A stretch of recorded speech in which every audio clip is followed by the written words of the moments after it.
Almanza Padilla. Presente. Álvarez Alvarado. Presente, buenos días, profe. Buenos días.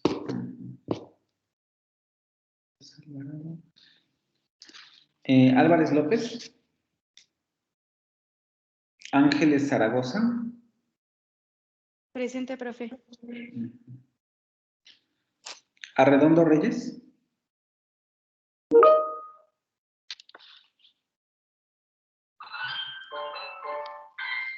Becerril Ontiveros. Presente.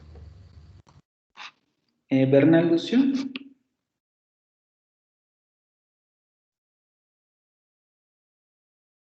Bernal Lucio.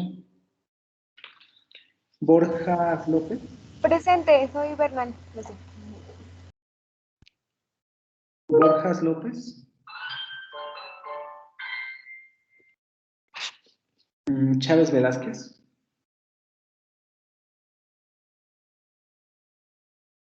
Chávez Velázquez. Cruz de Jesús. Presente, buenos días. Buenos días. Cruz de Jesús, perdón, sí. Cruz Hernández. Presente, profe. Buenos días. Buenos días. Denis Martínez. Denis Martínez. Escobedo Cotija. Presente. Estrada de la Rosa. Presente, buen día. Buen día. Fernández de la Cruz. Presente. Flores Yáñez. Presente. Fonseca Díaz. Presente. Gallegos Mendieta. Aquí, presente. García Ramírez. Presente. García Ramos. Presente. Buenos días. Buenos días. Girón Caballero. Presente. González Cabrera. Presente, buenos días. Buenos días. González Dávila. González. No. González Herrera. Presente. González Vergara.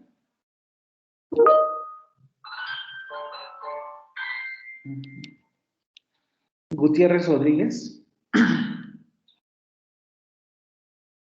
Gutiérrez. Presente, profe.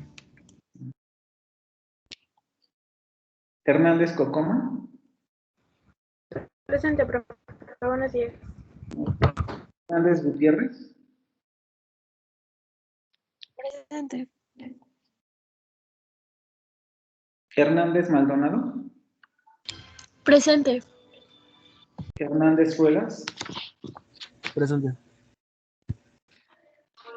Jiménez Pelayo. Jiménez Presente. Pelayo. Perdón. Laurencio Nila. Laurencio Nila. Ledesma Burgueño. López Camacho. Presente.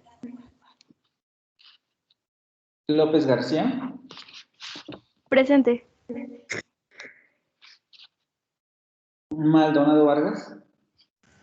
Presente. Buenos días. Buenos días.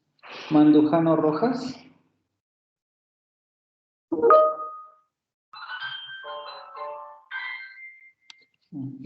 Mejía de la Cruz. Presente. Multoy Alfaro. Presente, profesor. Buenos días. Navarro Orozco.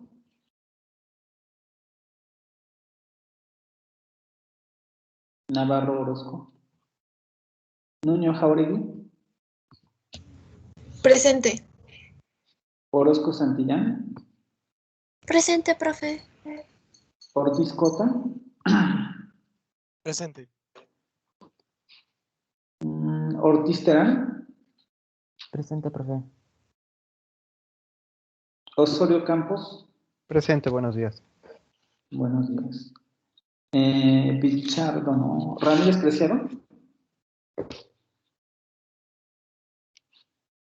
Reyes Crispín. Reyes Crispín. Ríos Sustaita.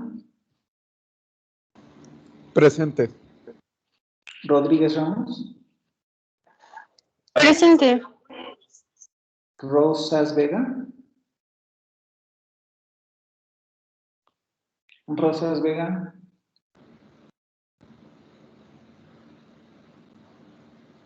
Rosas Vega. Rosy Leiva. Presente. Buenos días. Buenos días. Salinas García.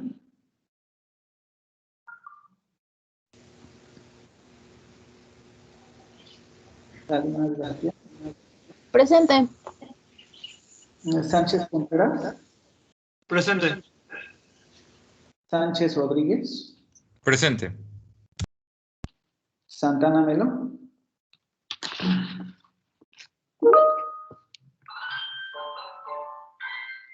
Hola. Vale. Sarabia Alemán. Presente. Tamayo Cervantes. Tamayo Cervantes. Sí, profe. Tlapalama Sola.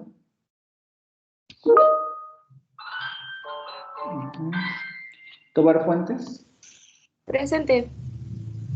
Uribe Morales. Presente. Vargas Rodríguez. Presente. Vidrio Castellanos. Presente. Vivaldo Campos.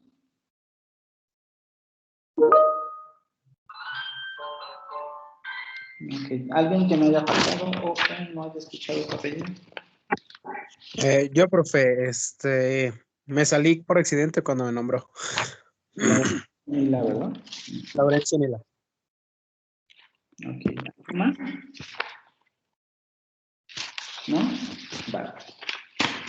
Bueno, los que no entraron a la retroalimentación tuvieron suerte porque ampliaron el plazo para subir calificaciones hoy. Entonces, lo que vamos a hacer es que los compañeros que tomaron su calificación ¿cuándo fue? Ayer, ¿no? Sí.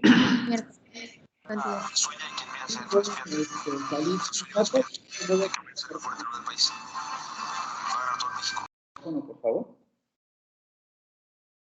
¿Vale? Entonces, vamos a checar los que no entraron. Supongo que ya revisaron la tabla, entonces ya no deberían tener problemas con eso. También el examen, no sé si ya lo revisaron con las respuestas correctas y incorrectas. ¿Ya todos hicieron esa revisión?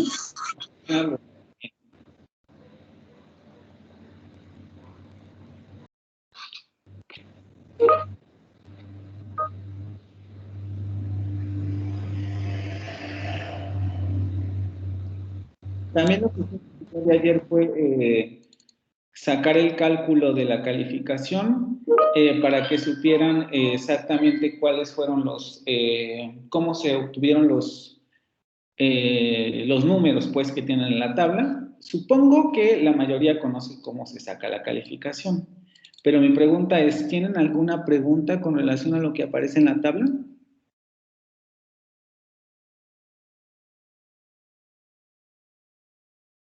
Pues, bueno, de mi parte no.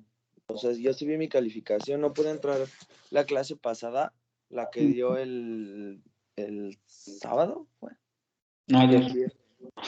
No pude entrar, pero sí vi mi calificación.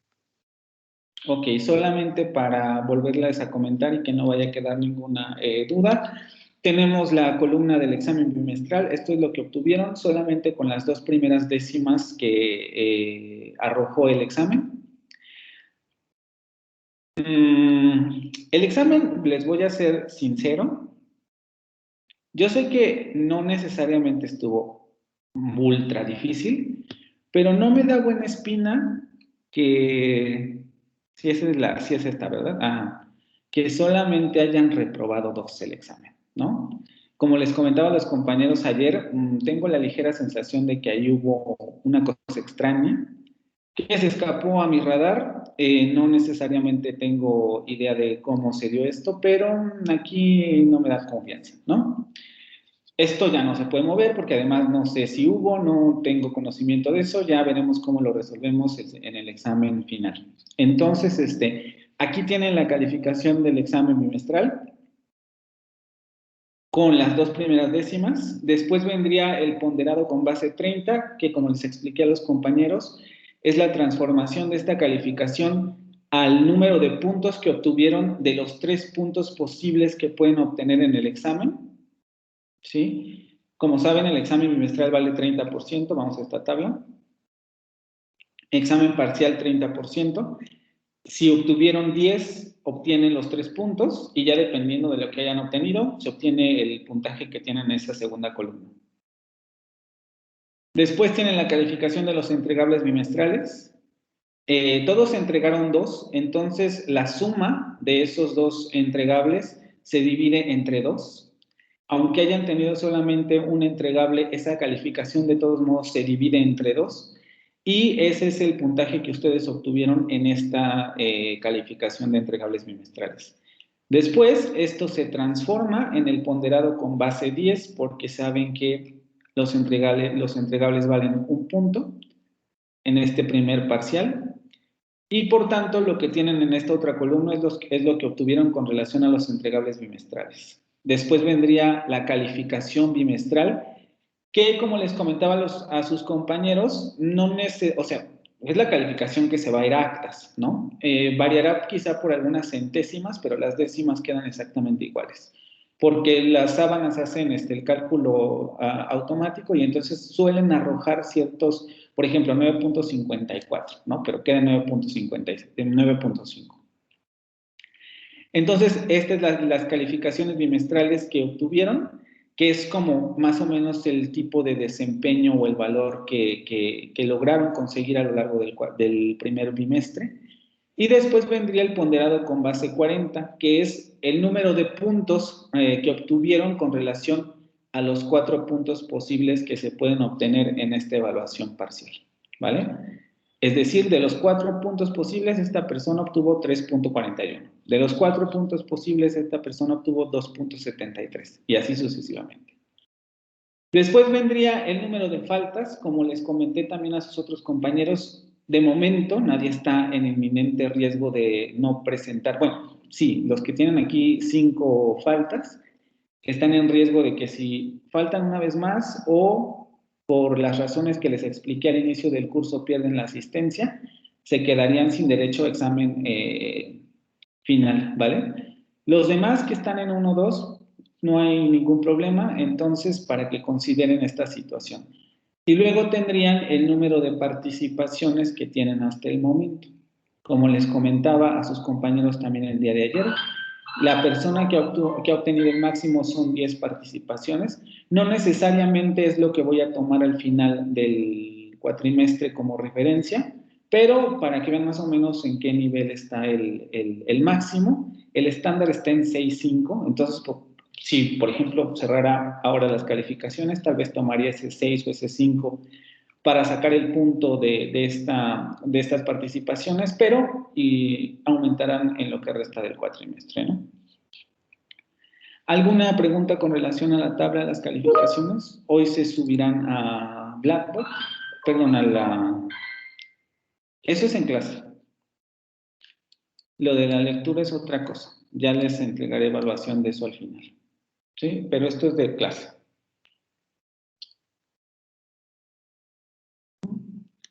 ¿Alguna duda con relación a los datos que vienen en la tabla?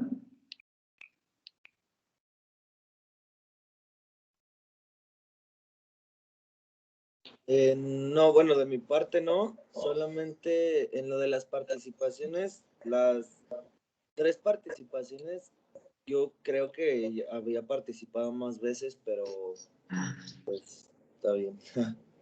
Recuerden lo que les dije con relación a las participaciones, ¿no?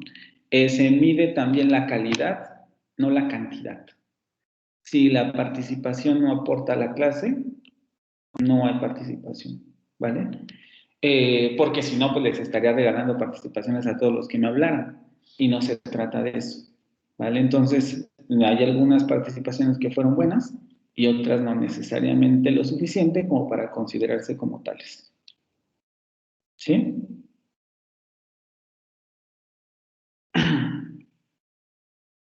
Ok, gracias. Lo que se va a ir a las actas va a ser la calificación bimestral. En Blackboard nos piden que pongamos esta calificación redondeada. Los que tienen debajo de 6, 5.97 hacia abajo, la calificación redondeada les va a aparecer en 5. Y los que tienen de 6 para arriba ya será el redondeo correspondiente como lo conocemos, ¿vale? Aquí la instrucción es que para los que no alcanzaron el 6, la calificación sería 5. Es una calificación de monitoreo. Lo que obtienen en Blackboard no es lo que va a ir a actas. Solamente es para que la institución monitoree al grupo, pero lo que yo asiento en actas es la calificación bimestral con los decimales que aparecen aquí, ¿vale? Entonces, ¿todo claro hasta aquí? Para que continuemos. Sí, profe.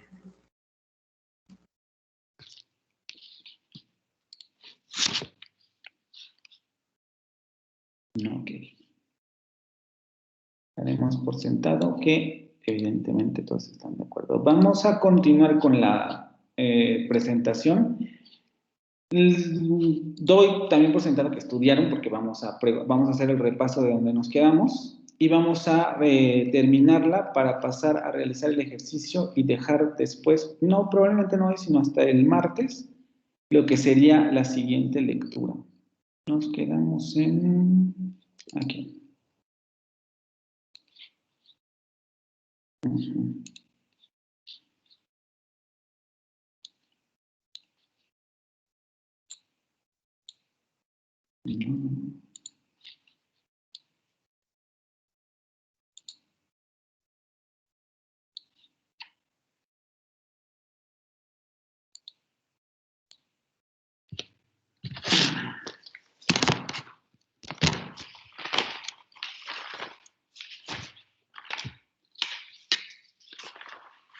A ver, hagamos las diferencias más grandes. ¿Quién quiere participar? ¿O vamos por lista?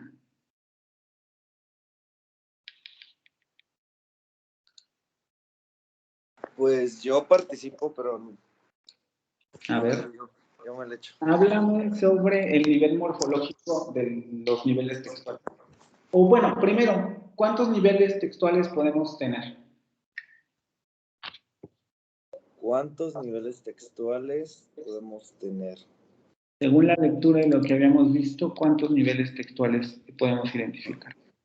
Eran 4, ¿no, profesor? A ver, aguántenme tantito. Vamos con Abraham, que es quien levantó la mano. ¿Abraham? Sí, aquí estoy. ¿Ya te dieron las 4? ¿Qué son cuáles? El morfológico, el semántico, ay, no sé. Ahí vas bien. Morfológico, semántico, ¿qué más? Morfológico, semántico, el... Ay, es una palabra medio extraña, ¿Le puedo ayudar a mi compañero? A ver, dejémosle que se haga bolas un ratito. ¿Qué más?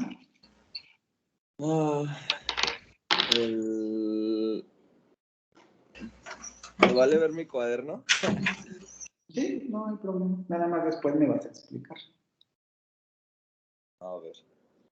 Déjenme lo busco, denme un minuto.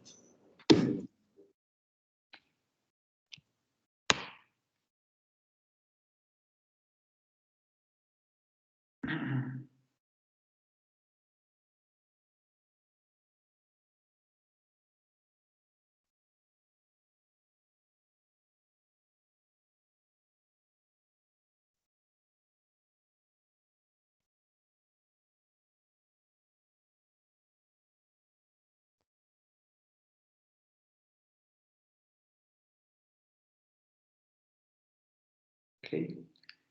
¿Ya, Abraham? ¿Quiere que le diga, profe? A ver, espérame, ya le vamos a Ya, dar el micrófono. ya. Ah, Es el morfológico, ujú. sintáctico, semántico y léxico. ¿Por qué es importante entender estos cuatro niveles? O considerarlos, contemplarlos en un tema como la redacción de textos. Porque es el modo en cómo se va creando, se le va dando forma a un texto. ¿Qué O más? sea, y pues es fundamental para saber cuáles son el propósito del texto, el mantener un orden lógico, Ujú. establecer una jerarquía de ideas, ser claro en los conceptos para poder proporcionar un tono adecuado y determinar el léxico pertinente. Ujú. Ok, la pregunta estuvo facilita porque efectivamente eso es lo que está en en la presentación. Tenemos estos cuatro niveles del texto: morfológico, sintáctico, semántico y léxico. ¿Para qué nos sirve? Justamente como acaba de decir Abraham, ¿no? Nos sirven para lograr el propósito comunicativo. Si utilizamos adecuadamente estos cuatro niveles, lograremos el objetivo comunicativo propuesto. Si no, como ustedes más o menos tienen constancia en el asunto de sus entregables, esto no se logra, ¿sí? Si no hay un cuidado en estos cuatro niveles, el propósito comunicativo queda a medias o no se logra o simplemente no existe, porque si pasamos, por ejemplo, de un tema a otro, utilizamos palabras inadecuadas, etcétera, no se llega a mantener, no se llega a lograr este propósito comunicativo. Nos permiten mantener el orden lógico de las ideas, porque si manejamos, sobre todo, como les explicaba, en el nivel morfológico y sintáctico, son los principales puntos a la hora de hablar de la lógica de las ideas. En un momento veremos cuál sería el aspecto semántico para la lógica de las ideas. Pero en este nivel formal, vamos a decirlo así, utilizar adecuadamente estos niveles nos ayudan a mantener la lógica de la redacción. Nos ayudan a establecer jerarquía entre las ideas, porque si identificamos cuáles son las ideas principales, secundarias, etcétera, cuál es el tema principal, el hilo conductor del texto, vamos a poder jerarquizar adecuadamente las ideas. Nos ayuda a elegir las opciones sintácticas no solamente más lógicas, sino también más adecuadas al tipo de texto que estamos realizando. Si se dieron cuenta también al hacer los dos entregables, la descripción requería un nivel menos complicado para la estructuración del texto, mientras que el nivel expositivo requiere un grado mayor de habilidad para manejar estos cuatro niveles. Y cuando lleguemos al texto argumentativo, nos daremos cuenta que todavía es más, ¿no?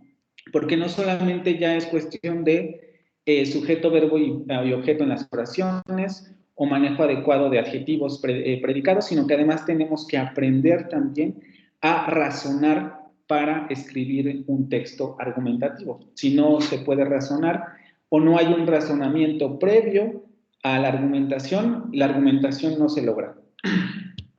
Dar claridad a los conceptos. Si utilizamos adecuadamente la semántica y sobre todo el léxico, vamos a dar claridad al texto, proporcionar el tono adecuado, claro, porque la elección de sintaxis, morfología, léxico, etcétera, implica adecuar el texto al tono que queremos dar y determinar el léxico pertinente. Ok, ¿quién seguía? ¿Quién me había levantado la mano? Gracias, prof. ¿Joana? No, Uriel. No, le estoy hablando a Joana para que me conteste ahora ella. Le explico el nivel morfológico. Exactamente. Pues el nivel morfológico es el que se ocupa de las palabras internas. Como por ejemplo, nos dice su función y la frecuencia que hay en un texto. La base, la formación de las palabras a partir de raíces, sufijos y prefijos. Dame algún fenómeno que se relacione con el mal uso de la morfología o con el buen uso de la morfología a nivel textual. ¿Cómo? Un ejemplo que se relacione con el buen o mal uso de la morfología a nivel textual. Si nos ponemos a pensar de las palabras, podría ser como el haya. Ok, pero dame uno más estructural todavía. Es decir, sí, las palabras pueden estar, por ejemplo, mal escritas, etcétera, pero a nivel de redacciones, uno... En una oración. Uh-huh. En una oración podría ser como los contentos o las personas. Exactamente, porque tendríamos ahí un error ¿de qué tipo? Ay, ¿cómo se llamaba? Se me fue el nombre. De género y número. Bueno, de número más bien. De concordancia, ¿no? De concordancia, ajá. Claro, solo hay que contemplar que el nivel morfológico evidentemente se relaciona con el sintáctico, pero en un principio es lo que dice Joana, ¿no? Este nivel es importantísimo, sobre todo en el español, porque a nosotros nos ayuda a determinar el tipo de palabras que tiene el texto, artículos, sustantivos, adjetivos, adverbios, etcétera, ¿no? Y además a partir de la composición de las palabras a través de las raíces, los prefijos y los sufijos, nos permite determinar si las concordancias al interior de las oraciones son adecuadas y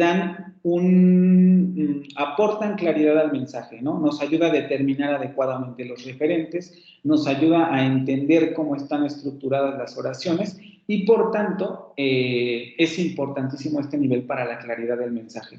Si yo genero estructuras, como ustedes también lo podrán constatar en el asunto de sus entregables, como estas de aquí, el sentido se comienza a perder. Y apenas estamos en el nivel morfológico, ¿no? Donde la concordancia ya comienza a ser agua y ya no necesariamente genera textos comprensibles porque ese nivel está o presenta errores en la composición de la escritura, ¿no?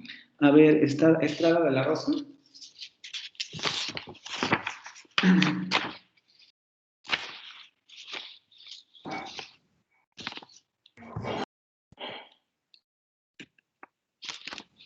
Sí, aquí estoy. Nivel sintáctico, por favor. Ok, yo entendí que en el nivel sintáctico es cómo el escritor combina las palabras para generar oraciones o párrafos, frases, por así decirlo. Estas se caracterizan porque tienen que estar organizadas las palabras y que tengan coherencia y concordancia, que concordancia, como ha dicho mi compañera, es como esa armonía entre género y número. Y también podría decir, bueno, yo lo vi en mis clases de morfología, que también existe un régimen que se podría decir que es la dependencia, que es entre las partículas, por así decirlo, y la construcción, que es cómo se colocan las palabras en un texto para transmitir un mensaje. Y estas se caracterizan por sintagmas. Habíamos visto el sintagma, bueno, mencionó algunos, que era el sintagma nominal, el adjetival, el preposicional, el adverbial, que son como ¿qué predomina más en una oración? Si predomina un sustantivo, un adverbio, un adjetivo o todo eso. Ok. Porque me mencionaste un concepto extraño que no necesariamente vimos, que sí es de sintaxis, pero explícame un poco más. ¿Dependencia? Yo lo dije como régimen, es como la dependencia. O sea, la palabra, por ejemplo, sonreír, tiene un significado en sí sola, pero si la unimos con otro sustantivo, la niña sonríe, por así decirlo, cambia su significado, por así decirlo. O sea, es como que dependiente del sustantivo y del artículo. La niña sonríe, por así decirlo. Sí, efectivamente, ya ahí es cuando estamos relacionando el nivel sintáctico con el nivel semántico, ¿no? Porque efectivamente la sintaxis no es como una estructura vacía, por ejemplo, lo que está escrito ahí en la diapositiva, no es una estructura vacía, o por lo menos no si comenzamos a leer, ¿no? Si lo vemos así sin prestar atención a las palabras, nos damos cuenta que son un montón de garabatos. Pero esos garabatos, cuando comenzamos a leerlos, producen significación, ¿no?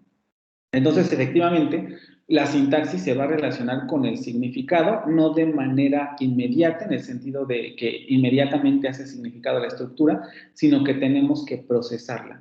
Pero eso ya está en un nivel semántico. Y sí, esa propiedad de la sintaxis se llama principio de composicionalidad sintáctica, en donde sabemos que el significado de las palabras dependen de la manera en que estén combinadas. Se ocupa, pues, como bien había dicho Mónica, de cómo se combinan las palabras en frases, oraciones y párrafos. Y aquí nos preocupamos por la manera en que están organizadas las frases sintácticas de las oraciones y de los elementos enunciativos que estén en el texto. Ustedes, o los que tienen morfología y sintaxis, ya más o menos tendrían que estar llegando a este tema. Las frases sintácticas son grupos de palabras interrelacionadas que no necesariamente tienen un significado aislado de los otros, pero que tienen significaciones específicas, ¿no?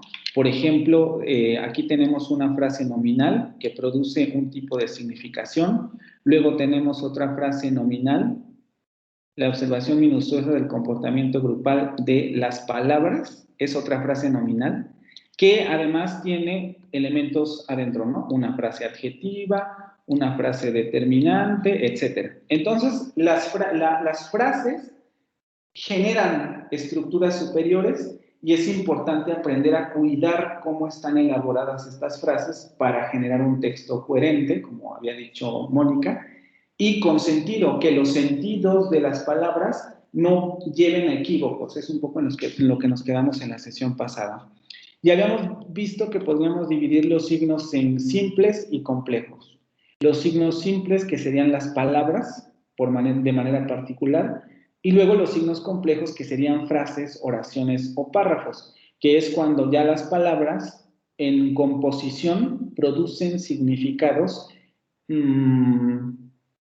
superiores a lo que significa propiamente una única palabra. Y los fenómenos que hemos identificado es el asunto de la concordancia, porque recuérdense que una de las principales maneras en que se relaciona la morfología con la sintaxis es la concordancia, sobre todo en lenguas como en español, ¿no? Los que están estudiando lenguas extranjeras lo saben. En inglés es más difícil determinar el tipo de dominio que ejercen los núcleos sintácticos con relación a las otras palabras aledañas, ¿no? Pensemos en los verbos. Los verbos no tienen la misma cantidad de morfología que tienen en español, y entonces en inglés es muy difícil decir, claro, este verbo concuerda con el sujeto, porque no siempre ocurre más que con la tercera persona del singular del presente de indicativo, ¿no? Entonces, pero lenguas como en español sí tienen un exceso de concordancia. Sabemos cuál es el sujeto de la oración por la morfología, sabemos el adjetivo a qué tipo de sustantivo está modificando por la morfología, y en muchos sentidos la morfología es la base para determinar la estructura de las frases sintácticas, ¿sí? Luego tendríamos el orden lógico. No te preocupes, Vianney, está bien. Luego tendríamos el orden lógico, que es la disposición de los sintagmas y las oraciones de acuerdo a un patrón lógico. Nosotros vamos a entrar al asunto de cómo se elabora el párrafo y luego cómo se elabora un poco el texto. Pero el orden lógico tiene que ver mucho con un sentido global del texto. El orden lógico solamente podemos determinarlo hasta que terminamos de leer el texto, porque el autor está generando un tipo de argumentación alrededor, bueno, cuando hay argumentación, ¿no? Pero digamos que el tejido textual está elaborado alrededor de un eje temático. Y el eje temático, dependiendo cómo es que el autor esté presentando ese eje temático, es como se van a disponer los sintagmas y las oraciones de acuerdo a ese patrón lógico, ¿no? Pensemos un poco en el texto que leíamos sobre el Día de Muertos. Teníamos primero un marco introductorio en donde nos situaba en un espacio temporal específico, Día de Muertos, fiesta, bla, bla, bla. Pasaremos al siguiente texto para que veamos la diferencia entre un texto de esa naturaleza y un texto más sobrio o ponderado, como diríamos en términos del tono, ¿no?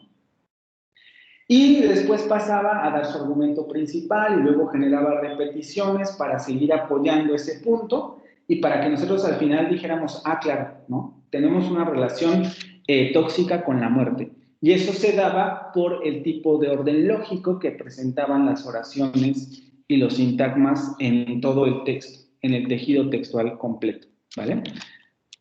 Y aquí teníamos estos ejemplos que ya nos vamos a ver. Y vamos con el siguiente nivel. ¿Quién quiere? ¿Andy?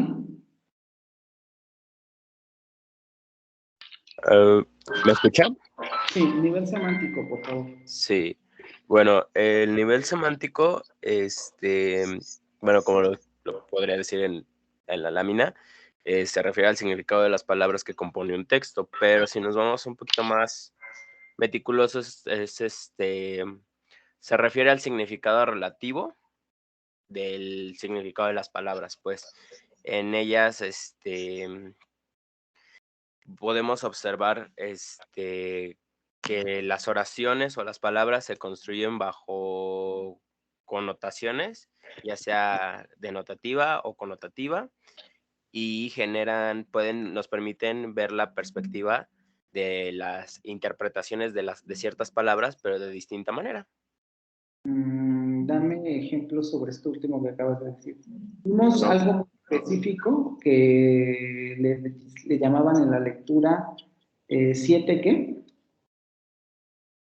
¿En cuál lectura? En la lectura con relación a este tema. Ok. ¿Se llamaban 7 qué? Se llamaban 7. Ok, me estoy perdiendo un poquito, profe. No sé si me puedo poner un poquito en contexto. Me estoy perdiendo. ¿Se acuerda de cómo se llamaba esto de los 7 qué? Los 7 significados de Lich. Exactamente, los 7 significados de Lich. A ver, Moitoy, regresamos a esa parte. Ok.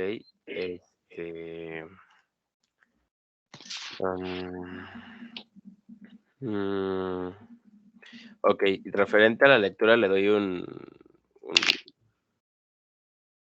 De los 7 significados de Lich. Ok, le digo los 7 significados. Y luego explicamos. Ok. Bueno, pues el primero sería el conceptual, luego sería el connotativo, el estilístico, el afectivo, después el reflejo, el conlocativo y sería el temático. Ajá, vamos uno por uno. El primero. Okay. El conceptual se refiere a lo denotativo, o sea, lo más cercano a la palabra, o sea, lo más simple, ¿no? Resumido en lo más simple. Entonces, pues un ejemplo podría ser como, no sé, ¿cómo podría poner un ejemplo? Pues supongamos que estamos hablando del espacio y podemos decir la luna es el único satélite que tenemos nosotros los seres humanos. No sé si estoy bien, pero ok. Luego seguiría el connotativo, que es un poquito ya más, ¿cómo lo podría explicar?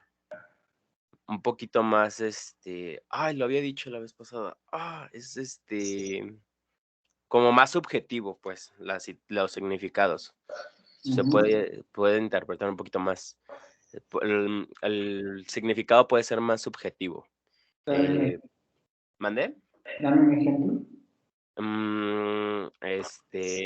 Volviendo al tema del espacio y la luna, podríamos decir, tienes la cabeza en la luna.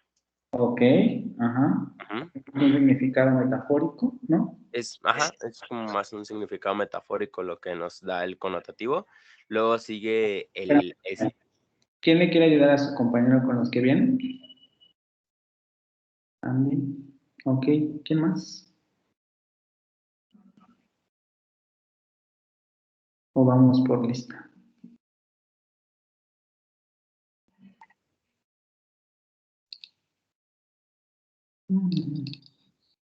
Voy. ¿Ivana? Sí, lo puedo intentar. Es que, bueno, no estoy como que 100% segura. A ver, ¿cuál es el que sigue? El estilístico, ¿Qué sería cuál? que como que su significado está determinado por las circunstancias sociales del lenguaje, ¿no? Sí. Circunstancias sociales del lenguaje. Dame un ejemplo. Como... Ay. Por ejemplo, un ejemplo como de alguna oración. Sí, alguna palabra que tenga un uso social determinado en el español de México, por ejemplo. Como su papá vendrá a la fiesta. Ese está en la diapositiva, otro. Ok.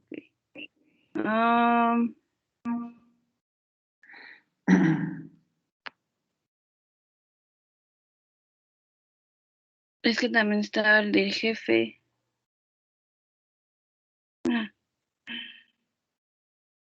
No sé.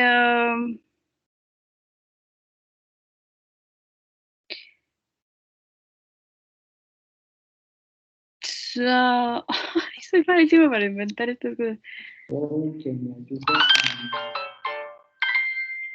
Ahí van a. Vamos a ver.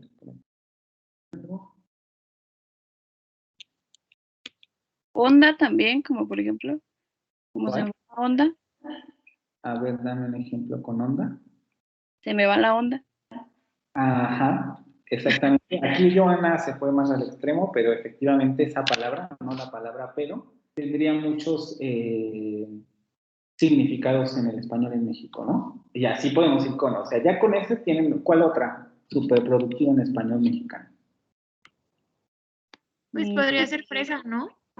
Fresa, ¿qué más? Chance. Chance, ¿qué más? Rollo. Rollo. Tenemos muchas, ¿no? Que tienen un significado muy específico con relación a cómo las utilizamos a nivel social, que tienen una connotación social. Y ojo, con este tipo de palabras, porque su uso va a depender mucho del tipo de texto que estemos realizando y del tipo de función que queramos darle al texto, ¿no? Por ejemplo, una palabra como pedo no la podríamos utilizar en un contexto formal, ¿no? Ni siquiera tendría todos los demás significados, tal vez tendríamos que utilizar flatulencia, ¿no? Ni siquiera tendríamos que utilizar esa palabra. Pero en un texto coloquial, tal vez en una obra de teatro, en donde se quisiera representar el habla coloquial de México, seguramente tendríamos que utilizar mucho esa palabra y con todos los significados que puede tener esa palabra, ¿no? Para darla sensación al lector de que efectivamente está ante un diálogo que produce aunque está estructurado más bien desde el punto de vista del habla mexicana, ¿no? Y también dependiendo de qué habla mexicana. ¿Vale? También quedaría la palabra madre, ¿no?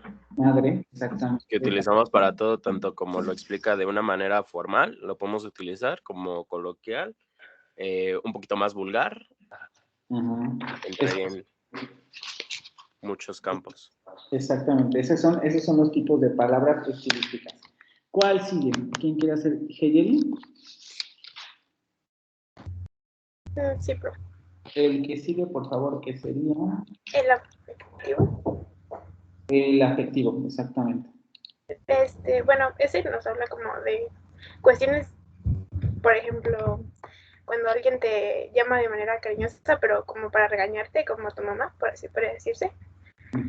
Un ejemplo podría ser como de, no te estés haciendo menso, mi niño, o no sé. Le está dando es como una palabra que se utiliza para dar afecto, pero en este caso, dependiendo del contexto, se utiliza de manera diferente. Pero siempre son como palabras como que se utilizarían para dar, pues, no sé, ese cariño. ¿Cuál? Es que no escuché la palabra. Dije mi niño, así como de... ¿no? A ver, ustedes son muy cursis, palabras afectivas. Ojo, afectivas tanto positivas como negativas. Palabras de tipo afectiva. Como bebé, ¿no? También como en la última década, así que decirle bebé a una amiga o un amigo es como Exactamente. lindo. Exactamente. Bueno, no, a ver, ya se fueron aquí al extremo, ¿no? Esto es una metáfora, mi rey, por ejemplo, ¿no? También exactamente. Entonces, ¿Mande? perdón, entonces también se podrían aplicar ahí los apodos. Digo, sí, que tal vez lo dices con un afán de insultarlo, entre comillas, pero para la otra persona tal vez es como una muestra de cariño. Exactamente. Apodos, todas estas formas que utilizamos para generar afectividad son palabras que estamos utilizando con este tipo de significado. Porque vean cómo no solamente quieren transmitir un significado denotativo. O sea, por ejemplo, cuando a alguien le dicen tontito, no va a entender, o por lo menos no si no se lo dicen con un tono como despreciativo, ¿no? No va a entender que le están diciendo tonto, le va a entender además el significado emocional que ustedes le están imprimiendo. O mi rey, que utilizan mucho actualmente, ¿no? Papi, cosas de esa naturaleza, que tienen esta connotación positiva, vamos a decirlo así, ¿no? Aunque les repito, palabras negativas que tengan una afectividad negativa. Para las groserías, ¿no? A ver, piensen en una que no sea tan fuerte y que se pueda decir aquí. Entonces, no sé, idiota, estúpido. Okay, exactamente. Todas estas palabras que utilizan para referirse incluso a las personas a lo mejor que les caen mal, claro, cuando en lugar de decir tontito decimos tonto, cambia el significado afectivo a algo negativo, ¿no? Vamos con el siguiente. ¿Quién quiere hacer el siguiente?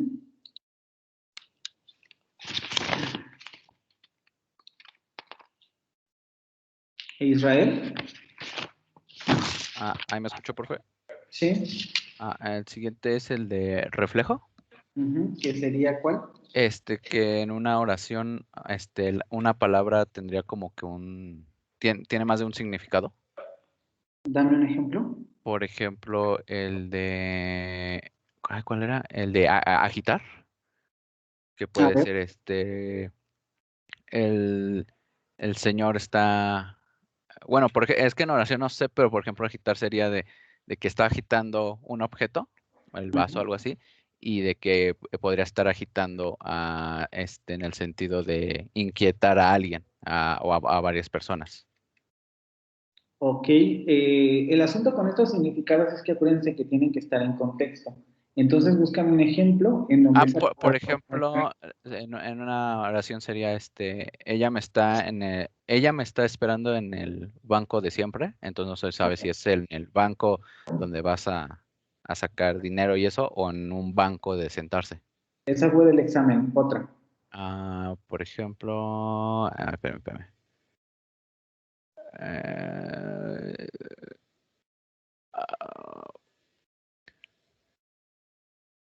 Sería... ok, por ejemplo... el de... La cámara está muy fría. Okay. Podría ser cámara fotográfica que está haciendo mucho frío y la cámara está muy fría, o que puede ser la cámara que es una habitación refrigerada. Exactamente, ¿no? Y también el que está poniendo aquí Arisbet, mi jefe me regañó, en donde tendríamos esos dos significados, ¿no? ¿Quién te regañó?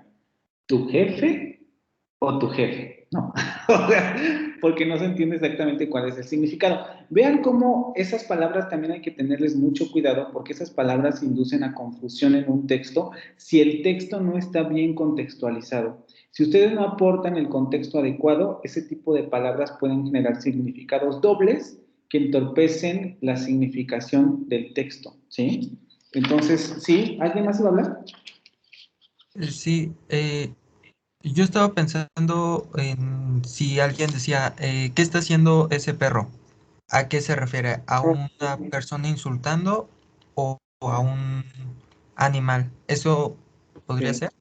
sí, también, ¿no? O Pues sea, ambos. bueno, sí, efectivamente, Así le dices a tus compas. exactamente, ¿no? Lo están ocupando mucho con ese sentido. Y entonces genera este tipo de dobles significados, reflejos, porque genera dobles interpretaciones, en donde podemos entender una palabra con dos significados distintos. Y sobre todo en un texto, repito, porque lo estamos pensando en términos orales, pero pensándolo en un texto, si esas palabras no están correctamente contextualizadas, generan a confusión de lectura, ¿vale? Ok, el siguiente. Borja López. Hola, buenos días. ¿Sí se me escucha, profe? Sí. Ok, bueno, el siguiente significado es el conlocativo. Y a grandes rasgos, sin leerlo de la diapo, a lo que me queda es el contexto que rodea a un sujeto o alguna acción que impacta en la oración, como en la diapositiva.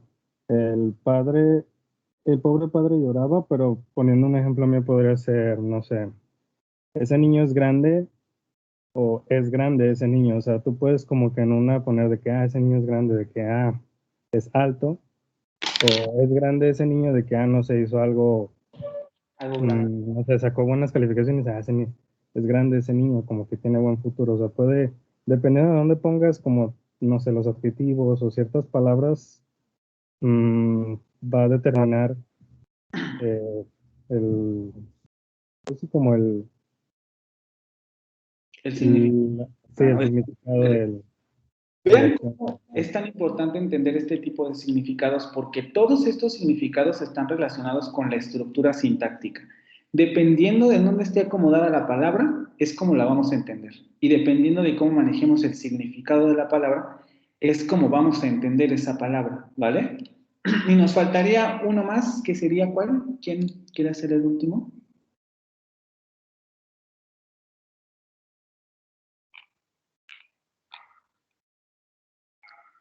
A ver, monitorear para otra vez. Sí, sería, bueno, ¿sí me escuchó? Sí. Ok, sería el temático. Pues un ejemplo de el temático sería,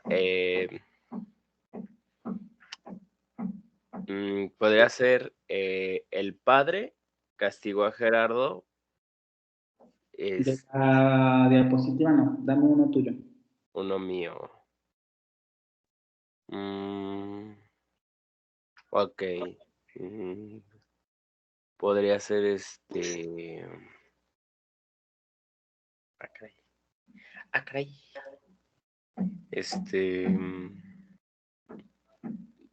No sé, podría ser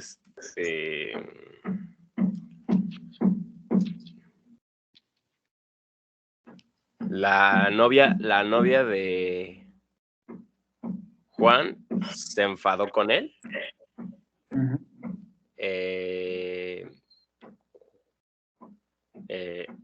Juan, no, esta vez estoy súper mal.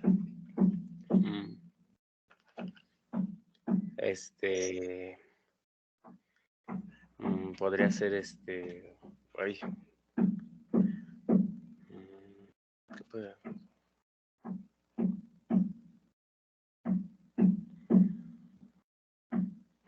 A ver, me quiere ayudar. No, pues no. A ver. Tengo manos levantadas, a ver, vamos con Ever. ¿Me escucho, maestro? Sí. Un ejemplo podría ser de que Carlos va a comer o a comer fue Carlos, algo así. Ok, porque estaremos focalizando dos cosas diferentes, ¿no? Ajá. En la primera, ¿qué estaremos focalizando? Pues de que fue a comer, ¿no? En la primera, en la de Carlos fue a comer. No, sería Carlos. Y en la de fue a comer Carlos. Pues sería comer. Exactamente, ¿no? El movimiento de los sintagmas al interior de la estructura va a producir cambios en los significados. A ver, otro ejemplo, Hegel. Podría ser como Alice hizo pasteles y luego los pasteles fueron hechos por...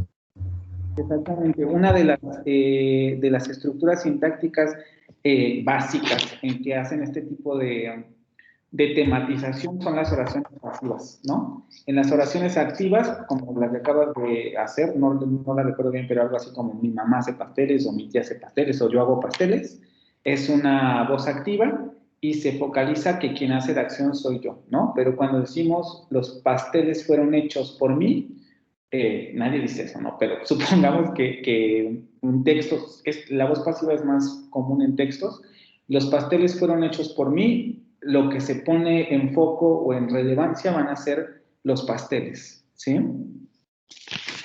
Ok, a ver, Andy, ya para no dejarlos con la mano levantada.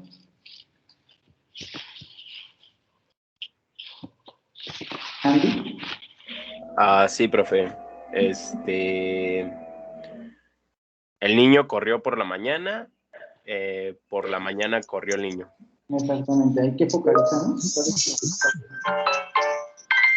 Otra vez, no lo escuché, profe. ¿Cuál es la focalización ahí? En la primera sería el niño, Uh-huh. Y en la segunda sería la mañana. En la mañana, exactamente. Ojo con el ejemplo que está poniendo Eric, porque ahí hay un cambio temático o hay otra cosa.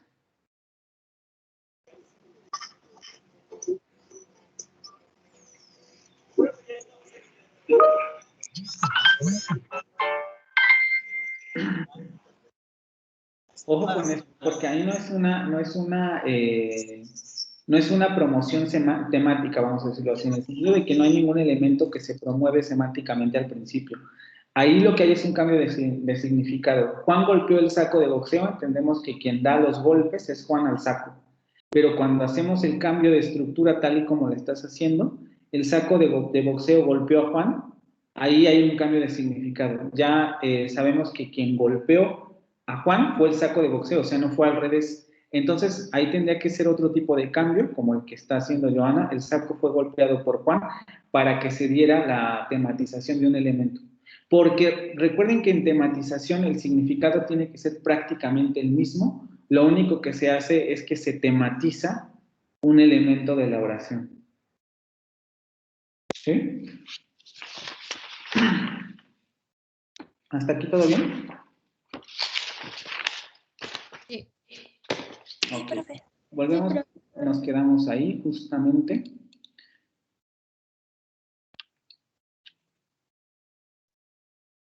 Y pasamos con lo siguiente, que sería la interrelación entre semántica y sintaxis. Hasta ahorita, como ya hemos visto, la semántica y la sintaxis están íntimamente relacionados, porque la estructura va a propiciar los significados y el tipo de significados que queramos expresar también van a modificar la estructura, como lo que acabamos de ver. Si queremos realizar la tematización de algún elemento, la semántica o la tematización semántica va a impulsarnos o a obligarnos a cambiar el orden de las estructuras. Esto normalmente nosotros no lo percibimos porque cuando hablamos no estamos pensando en que la persona está tematizando esto, sino que lo entendemos, ¿no? Sabemos que hay un elemento que es más relevante dentro de la sintaxis que está utilizando la persona y ese elemento obtiene esa característica de tematización. Entonces, la interrelación entre sintaxis y semántica es muy profunda. Dependiendo de la estructura, se va a codificar el significado y el tipo de significados que queramos expresar van a modificar la estructura, ¿no? Entonces, están relacionados primero porque los grupos sintácticos pueden presentar distintos significados según la forma en que se hayan construido. Y segundo, porque las frases y los enunciados se organizan según la importancia de sus significados. Por eso cuando yo les comento en sus tareas que la semántica está mal porque la forma está mal, tiene que ver con esto. Si la forma está mal, inmediatamente el sentido va a estar mal. Y si el sentido en un principio también está mal, evidentemente la forma también va a adquirir esos esa característica de no estar correctamente bien formulada. Voy a poner algunos ejemplos en términos de lo que había en las tareas. Las personas que hicieron el ejercicio de los bloques semánticos tuvieron la posibilidad de tener un eje temático y formular desde ahí las estructuras gramaticales. Y por eso es que no se desviaron del tema. Pero las personas que solamente se sentaron a redactar sin hacer el ejercicio de bloques semánticos, comenzaron a saltar de tema en todas a lo largo de la tarea, porque no estaban focalizando sus energías, o vamos a decirlo de otra forma, no estaban focalizando la estructura sintáctica hacia un significado específico, sino que se comenzaron a perder entre los significados que les comenzaban a surgir. O también pudo darse el caso de que realizaron el bloque semántico, pero no estaba bien hecho. Y entonces, como no estaba bien elaborado, comenzaron a saltar de tema cuando comenzaron a redactar, porque no había un eje temático que estructurara de forma adecuada la gramática del texto, ¿vale? Por eso es tan importante entender que estos dos elementos están interrelacionados. Y en muchos sentidos, cuando no están bien estructurados, pueden ocurrir algunos de estos elementos. Va a haber, bueno, no necesariamente tienen que estar mal estructurados, también pueden estar bien estructurados y querer inducir a este tipo de significados. En muchos sentidos, el significado que se quiera dar a una frase depende del tipo de texto que vayamos a hacer. Pienso un poco en lo que me han mandado. Hay personas a las que les gusta, por ejemplo, en las descripciones, ¿no? Les gustó un lenguaje poético. Y de repente, como que pasaban al significado unívoco y luego pasaban a los significados equívocos. Un lenguaje poético generalmente tiende más a estar en esta zona. En esta zona. Porque lo que quiere es producir más significados del que pueden tener las palabras, ¿sí? Es decir, un significado poético siempre quiere dar a entender más de lo que significan las propias palabras. Si nosotros no utilizamos adecuadamente esos elementos, generalmente el texto adquiere formas extrañas porque saltamos de un tipo de significado a otro. Los documentos científicos, por ejemplo, se quedan en esta parte. Y cuando ocurre que en un texto científico formal una persona salta a uno de estos significados, es cuando está el error semántico. Porque de pronto decimos, aquí me está hablando de una cosa y de repente, como su estructura no está bien hecha, ya me generó un significado equívoco. O ya me generó una oración que significa dos o tres cosas. O una oración no está bien hecha y ya no es unívoca, sino que es vaga porque ya no entendí bien lo que me quiso decir. Entonces, en ese sentido, hay que cuidar mucho cuáles son los significados que estamos dando a las estructuras y si estos significados van de acuerdo con el tipo de texto que estamos elaborando. Y nos da esta tablita Chávez también, ¿no? Vamos a tener significados unívocos, que son signos que deberían o tienen un solo significado, como los símbolos aritméticos. Un exceso de univocidad lo produce la sinonimia, claro, porque esto significa exactamente lo mismo. Y como les digo, en un texto científico se requiere que una oración signifique una sola cosa y no 10, porque si no, entonces ya no estamos necesariamente haciendo ciencia, sino estamos haciendo otra cosa. Un significado equívoco son signos, recuerden signos, me refiero tanto a signos simples como signos complejos, que pueden tener dos o más significados, todos ellos considerados como válidos. Un exceso de equivocidad lo puede producir la homonimia, en la que un mismo signo tiene dos significados distintos. Ejemplo, el niño del pantalón corto produjo el corto, ¿no? Vean, aquí tenemos un significado reflejo porque tiene dos significados diferentes, ¿no? Y dependiendo de la posición que adquiere al interior de los significados, del sintagma, se produce esa variabilidad. Pero tal vez la persona necesariamente quiere un significado de esta naturaleza y quiere expresar un significado equívoco. Dependiendo del tipo de texto, ese significado puede ser más o menos aceptable. En un texto literario los significados suelen ser equívocos, no siempre, pero en muchos también depende, ¿no? Si estamos ante un cuento, probablemente haya menos significados equívocos que si estamos en un poema. Si estamos leyendo un poema, probablemente habrá más significados equívocos. Hay que pensar un poco en el texto que leímos de la Catrina. No es que hubiera necesariamente significados equívocos, pero varias de sus frases remitían a dos significados diferentes, ¿no? Que diga que tenemos una relación tóxica con la Catrina, pues nadie lo entiende de manera literal, sino que induce a producir varios significados. Lo asociamos con las relaciones tóxicas que conocemos, nos preguntamos por qué dice eso, ¿no? O sea, cuáles son sus razones para decir que una relación es tóxica, etcétera. Y esos significados son los con los que va jugando el autor para generar el texto. También tenemos significados plurales. Son plurales los signos donde a partir del primer significado se genera otro. Por ejemplo, las metáforas. En este caso hay que tomar en cuenta la connotación, la metáfora y los dobles sentidos. Uñas largas, claro, cuando decimos que alguien tiene uñas largas, pensamos que es un ladrón. Y es un significado que se deriva de la estructura. Es como las metáforas, ¿no? La que estaban diciendo hace un momento, no me acuerdo cuál era. ¿Hicieron una metáfora? Tiene la cabeza en la luna, ¿no? El segundo significado se produce a partir del primer significado de la oración, del uso que se le está dando a ese. Nadie va a entender que la persona tiene literalmente el significado en la luna, sino por la posición de la luna, por el tipo de significado que asociamos a la luna, pensamos que la persona está en un momento como de, vamos a decirlo así, de tontez transitoria, ¿no? Porque de eso significa que está perdido en sus pensamientos, está perdido en la luna, en sus sueños, etcétera, y por tanto podemos producir ese significado secundario de que no está utilizando otra frase con los pies en la tierra, ¿sí?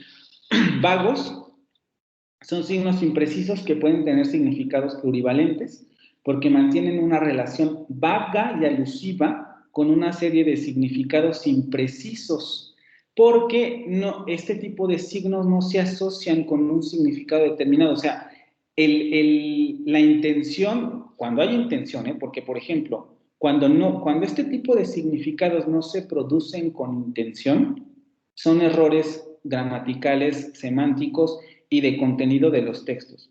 Cuando se producen intencionalmente y se manejan de forma adecuada para producirse intencionalmente, estamos hablando de usos literarios, usos poéticos, usos científicos, usos, etcétera. Cuando no los usamos de manera consciente, son errores, porque no están adaptados al tipo de texto. Entonces son palabras, signos que tienen un significado no preciso, ¿no? Que no hay precisión en el significado, no sabemos dónde anclarlo, etcétera, o pueden tener significados diferentes para cada una de las personas. Por ejemplo, así pensando con lo que acabamos de ver, los apodos, ¿no? O un diminutivo con un nombre.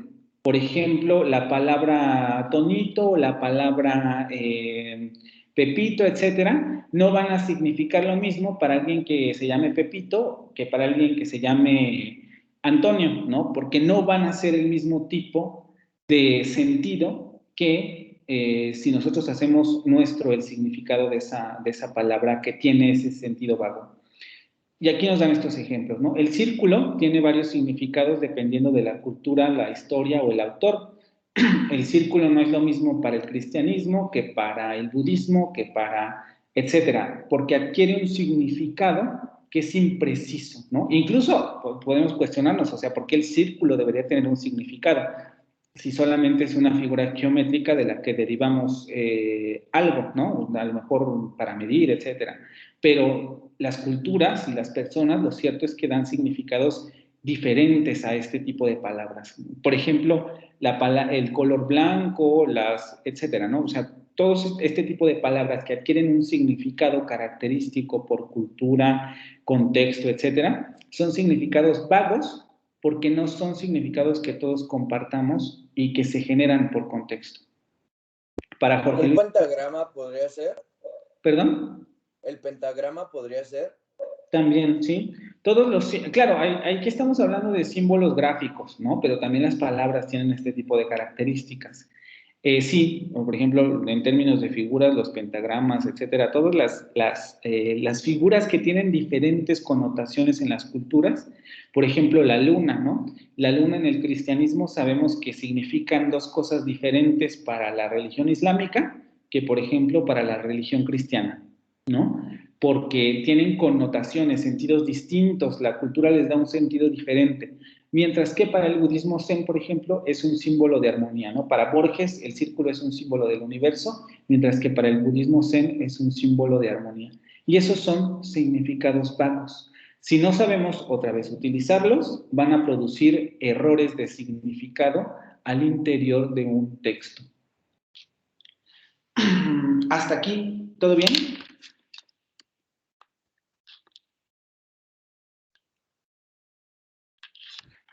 Sí, profe.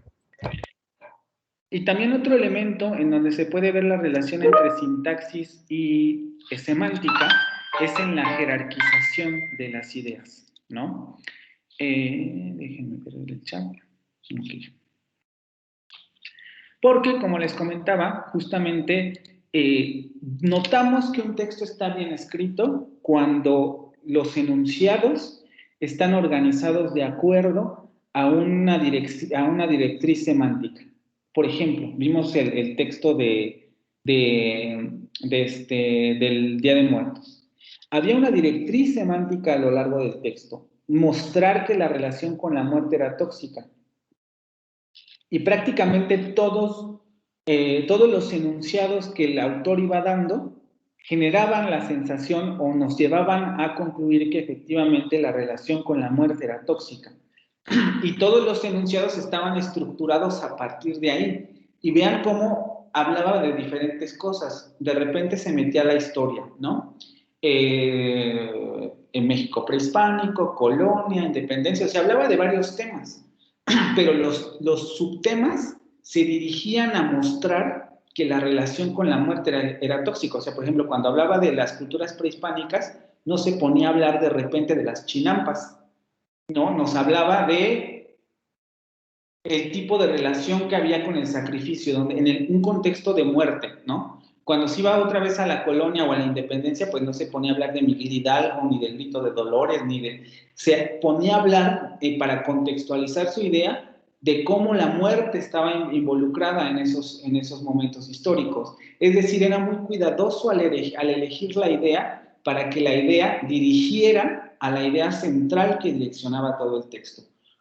Cuando no tenemos cuidado en esta estructuración es cuando se producen los equívocos semánticos, porque nos ponemos a hablar de otra cosa que no se refiere al tema principal, ¿vale? Entonces, los sintagmas se ordenan según su jerarquía semántica, la posición de los núcleos sintácticos enunciados en una estructura discursiva se estudia de acuerdo con el orden, la jerarquía, las relaciones que estos núcleos establecen entre sí y con las oraciones principales semánticas. Esta parte es de las más complicadas de entender con el autor porque aquí nos estamos metiendo ya a otro tema que sería ya los linderos del discurso, que tiene que ver con otra cosa, no necesariamente con el texto en sí mismo. Pero en el texto podemos distinguir los siguientes tipos de elementos. La idea principal temática, que es el tema, la idea o argumento central del texto. Pensemos en el texto que vimos nuevamente regresamos, sobre el del Día de Muertos. La idea principal era la relación tóxica con la muerte. Todo el texto estaba elaborado a partir de esta idea temática principal, que teníamos expresada en un párrafo, pero que estaba direccionando todos los demás enunciados hacia esa idea central. Luego tendríamos ideas principales que serían temas, ideas o argumentos centrales en un párrafo. Por ejemplo, en el primer párrafo, recuerden, era un párrafo de contextualización. Entonces, la idea principal en ese sentido era hablar de la tradición del Día de Muertos en la República Mexicana. Y ponía el contexto, ¿no? La Catrina va a estar en las calles, etcétera, bla, bla, bla. Después presentaba en el segundo párrafo la idea temática, la relación tóxica con la muerte, y la llenaba de ideas secundarias. En el tercer párrafo se iba a la historia y entonces tenía ideas principales sobre la historia, ¿no? La muerte ha estado presente a lo largo de la historia de México y nos daba esas ideas para apoyar la idea temática central. Y luego tenía las ideas secundarias, que eran los temas, ideas o argumentos que se subordinaban a la idea principal semántica o a la idea principal de los párrafos. Por ejemplo, los enunciados de tipo histórico no eran ideas principales, pero eran ideas secundarias que apoyaban la idea de la principal temática. El tema principal quería demostrar que la relación con la muerte es tóxica, entonces agarraba enunciados históricos y nos decía, mira, esto nos demuestra que tenemos una relación extraña con la muerte, ¿no? Y así hacía con todas las demás ideas. Entonces, la relación entre semántica y sintaxis no solamente se da en términos de que podemos producir significados equívocos o no, sino que además también direcciona la estructuración de todo el texto. Y errores en la semántica pueden inducir a errores muy importantes en la sintaxis y en la estructura de los textos, ¿vale? ¿Hasta aquí alguna pregunta? Entonces, si tenemos errores en nuestra semántica, nuestra sintaxis y nuestro texto se puede malformar. Sí. O sea, no puede tener estructura. Generalmente se malforma. Porque las estructuras gramaticales comienzan a hablar de otra cosa y entonces ya no hay concordancia. Y a veces hay casos más extremos. Puede darse que, por ejemplo, tienes un párrafo que habla de una cosa y después pasas a otra que no necesariamente tiene relación con la primera. Ahí puedes decir, bueno, quito el párrafo y a lo mejor ya no pasa nada. ¿Perdón? No, nada, profe. ¿Es que alguien abrió el micrófono? ¿Alguien más? No sé si es el tuyo. No, profe. Profe, Perdón. entonces eso fue lo que me pasó a mí, ¿no? Sí, cuando les pongo eso es justamente por este asunto, ¿no? De repente hay un párrafo que habla de una cosa y pasan al siguiente y comienzan a hablar de otra cosa. Pero hay casos más extremos en donde en un mismo párrafo comienzan a hablar de tres cosas diferentes. Y entonces los saltos temáticos ya no nada más están viciando el párrafo, sino la propia sintaxis de su párrafo inicial, porque primero comienzan a hablar de una cosa y luego hacen una oración subordinada que habla de otra cosa y ya no se entiende de qué están hablando porque ya tienen dos oraciones que tratan de dos cosas completamente diferentes y que además las están uniendo por un nexo de subordinación. ¿Vale? O sea, entonces, dependiendo de dónde esté el error semántico, va a ser la profundidad del error sintáctico. Si el error semántico está en el párrafo y tienen 3, 4 ideas en un mismo párrafo, va a inmediatamente surgir el error sintáctico. Si a lo mejor el error sintáctico es semántico es por párrafos o capítulos, se pueden solucionar muy fácil porque solamente quitas el capítulo o el párrafo. Pero cuando están dentro de los párrafos es prácticamente imposible. Se tiene que rehacer prácticamente el texto. Ok, perfecto. ¿Alguna otra cuestión? No, profe. ¿No? Ok. Pasamos al siguiente, que sería el nivel léxico. Ahora sí llegamos a este nivel, a este cuarto nivel, que es el tipo de vocabulario que compone un texto. La elección del vocabulario se da en función del tono, el objetivo, el receptor y el punto de vista de un texto. No es suficiente, como les comentaba en las clases anteriores, no es suficiente tener un amplio vocabulario. Es indispensable aprender a usarlo según los objetivos comunicativos del texto. Si mi texto tiene un determinado objetivo comunicativo, tengo que adaptar el vocabulario a ese. No me acuerdo si alguno de ustedes les mencioné, creo que sí. De repente están haciendo una descripción objetiva, por ejemplo, o una exposición descriptiva, y de repente meten una palabra extremadamente coloquial o una estructura sintáctica extremadamente coloquial. Ese es un mal uso del léxico, porque no están adaptando su vocabulario al tipo de texto que están realizando. Y eso se ve mucho en textos académicos. Los alumnos comienzan a escribir como hablan. Y eso en un principio no necesariamente es un error, sino cuando lo consideramos con relación al tipo de objetivo que queremos lograr. No van a, claro, dependiendo del tono, de lo que se quiera lograr, no van a ver en un reportaje que alguien diga, no sé, lo que estaban diciendo hace un ratito, ¿no? Güey o pedo o cosas de esa naturaleza, para producir significados equívocos, porque lo que quiere es producir un significado objetivo en el reportaje, porque solamente quiere informar sobre un suceso.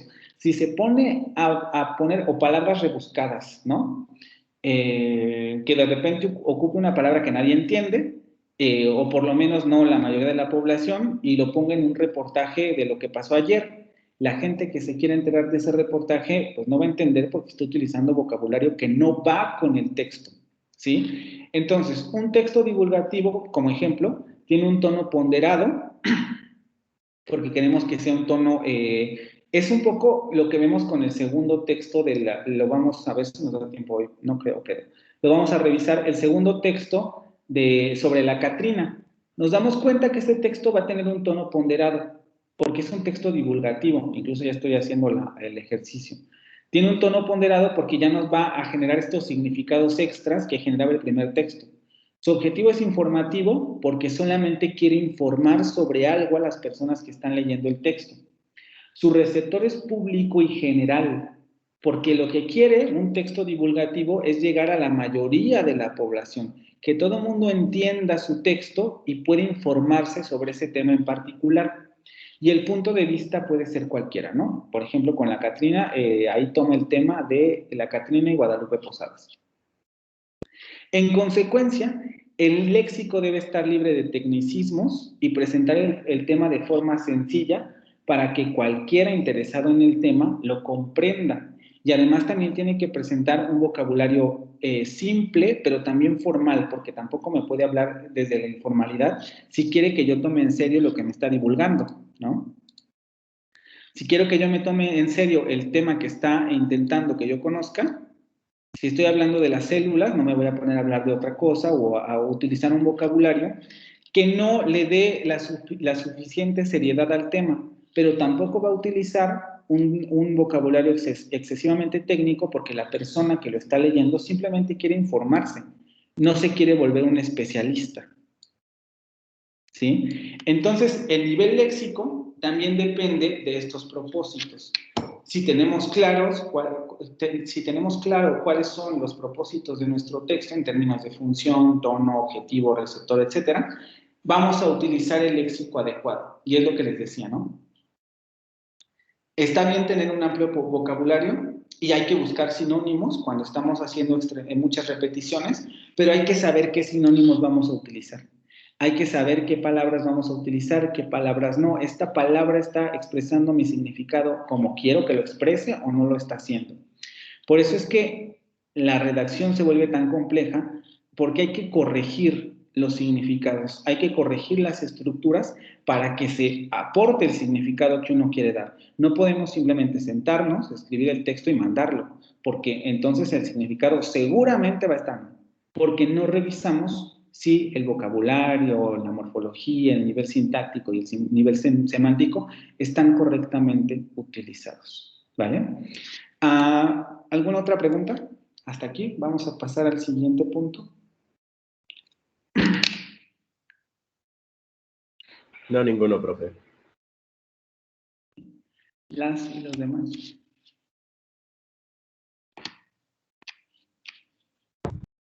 Todo bien hasta ahorita. Mucha información, pero todo bien. No sé si con esta presentación también les están haciendo más sentido los comentarios que les he puesto, ¿no? O sea, para que vean que no, simplemente está mal, es que tienen este tipo de situaciones, ¿no? Y un poco la idea es que lo vean de este curso. Y la pregunta iría un poco en ese sentido. Si están viendo que este tipo de errores existen en sus textos. Sí, de hecho, estoy haciendo las correcciones.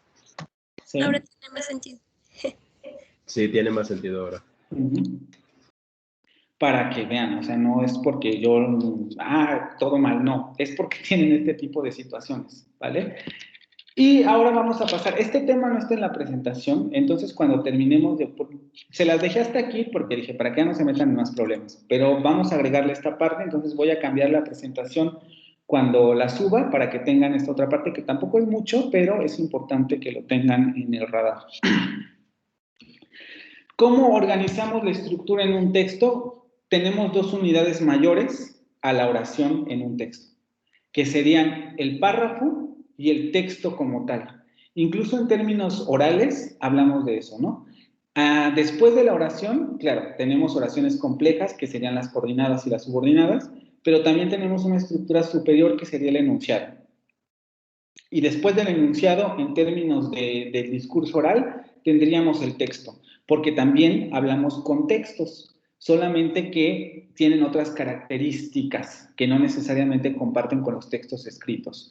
Y después de esa unidad tendríamos el discurso. No vamos a llegar hasta el discurso. Pero entonces, después de la oración y las palabras, tendríamos estos otros elementos, por lo menos para un texto escrito. El párrafo y el texto como unidades superiores. Y lo primero que tenemos que pensar es cómo se organiza el párrafo. La estructura del párrafo, ustedes tienen este cuadro en la lectura, entonces no lo explica mucho, pero ahora mismo lo vamos a checar y vamos a ver el ejemplo que nos da para que esto quede claro.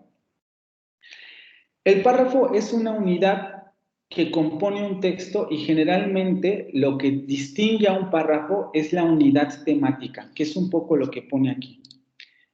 Perdón. En términos de estructura, lo pone como unidad temática. Y vean por qué yo les evalúo la forma y el contenido o la semántica. La forma de un párrafo, aquí nos pone, claro, para distinguir un párrafo en términos formales, vamos a poner mayúscula al principio y vamos a poner punto y aparte al final, porque después del punto y aparte pasamos a otro párrafo y comenzamos otro párrafo.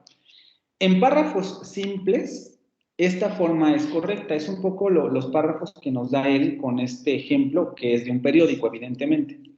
Pero tenemos estructuras de párrafo que son más complejas que esto.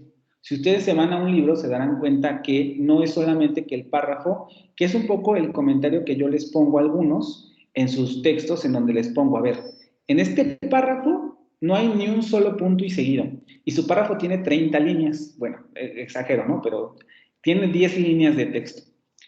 ¿Cómo va a ser posible que un párrafo de 10 líneas sea una oración completa y solamente tenga mayúscula al principio y punto y aparte al final?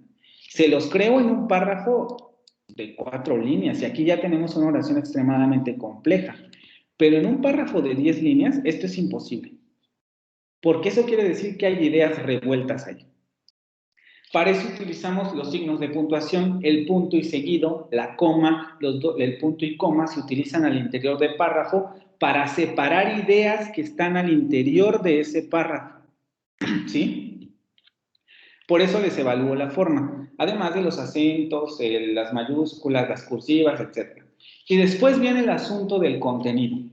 Un párrafo tiene una unidad semántica, que es lo que les digo, hay una unidad formal y hay una unidad semántica, que es lo que estamos viendo en este sentido, ¿no? Ideas principales y secundarias.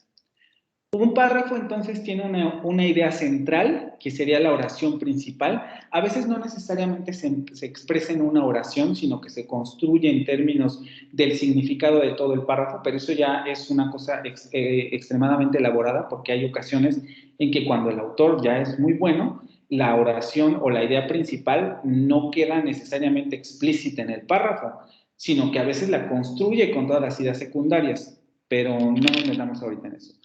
Podemos tener una oración principal en este párrafo y después oraciones modificadoras o, dicho de otra manera, oraciones secundarias. Y la unión entre la oración principal y la oración modificadora es a lo que le denominamos coherencia. Un párrafo coherente es aquel que tiene una idea principal y las ideas secundarias se dirigen hacia esa idea principal. Es decir, si estoy hablando de los influencers y el marketing, todas mis ideas secundarias van a hablar sobre eso. No me voy a poner a hablar de su fama, ¿no? O de su fortuna, o de si comienzan a hacer otra cosa. El párrafo tiene que tener una coherencia en el sentido de que la idea principal tiene que estar apoyada por la idea secundaria. no saltar de un tema a otro dentro de ese párrafo, porque entonces se produce la confusión, porque ponemos 5 ideas principales en un párrafo, y entonces, ¿cuál es la coherencia de ese texto? ¿Sí? Entonces, cuidamos esto. La idea principal es apoyada por las ideas secundarias, y un párrafo, en un principio, está bien elaborado si tenemos esta situación. Si hay una oración principal que direcciona todo el párrafo, y después las oraciones secundarias apoyan esa idea principal, y a eso le denominamos coherencia, claro, en términos de párrafo, porque también hay una coherencia textual, ahorita llegamos a esa parte. Y aquí nos dan algunas pistas sobre el tipo de coherencia que pueden tener estas ideas, por ejemplo, en orden temporal. Si yo comienzo mi párrafo con la independencia de México fue en 1815, parto de esa idea y genero a lo mejor secuencias temporales, ¿no? Se inició con la, ¿cómo se llama esto? La conspiración de, no recuerdo el nombre, pero la conspiración está, ¿no? Después se dio el grito, se dio la persecución política, etc. Hay un orden temporal en esa presentación de hechos, o simplemente en un reportaje, ¿no? Que es un poco lo que vamos a ver aquí. Tiene un orden temporal, la idea principal con las modificadoras. El hecho ocurrió a las 10 de la mañana y antes de eso se había dado el reporte de que se escapó un león. Y después de que ocurrió el incidente a las 10 de la mañana, las autoridades llegaron a tal lugar y sometieron al león. Las ideas secundarias están apoyando la idea principal, que es la hora en la que ocurrió el hecho, ¿vale? Coherencia. También tenemos relaciones causa y efecto o efecto-causa. Aquí depende de cómo se quiera ordenar los elementos. Podemos tener un elemento que es el efecto, que sería la oración principal, y cómo ordenamos las causas. ¿Ponemos primero las causas o las ponemos después? Y otros tipos de materiales de desarrollo que son los que vienen un poco en el texto que tienen ahí. Los vamos a checar también. Y para lograr la coherencia necesitamos manejar también los nexos. No solamente es el hecho de aprender a manejar punto y coma, punto y seguido, sino los nexos. Por tanto, ya que, entonces, y, después de, antes de, etc. Hay ocasiones en que ni siquiera ponen estos nexos. Y los nexos lo que nos producen es justamente la coherencia, que yo entienda cómo se están dando los sucesos o que haya una relación entre las ideas que están al interior del párrafo, porque la relación de esas ideas las dan también los nexos. Los nexos son importantísimos porque nos permiten determinar cómo están ordenadas las ideas, cuál es su orden temporal, cuál es su orden espacial, qué elemento es la causa y qué elemento es la consecuencia. Es importante también que aprendan a manejar este tipo de unidades, ¿vale? ¿Alguna pregunta con relación a esto? A lo del párrafo. Vamos a ver aquí el ejemplo.